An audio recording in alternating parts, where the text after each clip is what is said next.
نحمده ونصلي على رسوله الكريم ভাই, আমরা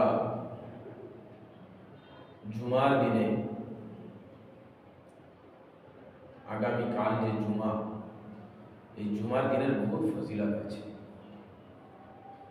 তার মধ্যে যত বেশি থেকে বেশি দুরূদ শরীফ পড়া যায়, আরও যদি আলিম ওলামা হন তো সূরা কাহফের ইহতিমাম করবেন, আমালি জিন্দেগি বানাই।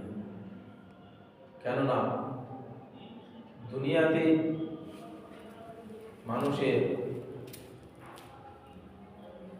মৃত্যু যেরকম নির্ধারিত লেখা আছে, মৃত্যু মানুষকে যেরকম হচ্ছে তার থেকে বেশি হচ্ছে রিজিক।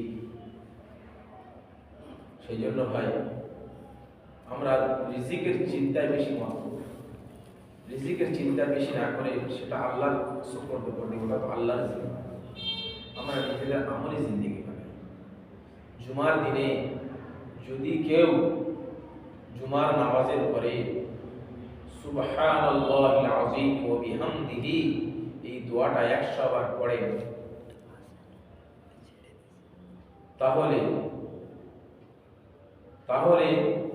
তার এবং তার পিতামাতার গুনাহ আল্লাহ সুবহানাহু ওয়া তাআলা মাফ করে দেবেন। তার 11,000 ছোট গুনাহ আল্লাহ সুবহানাহু ওয়া তাআলা মাফ করে দেবেন, তার পিতামাতারও গুনাহ মাফ করে দেবেন।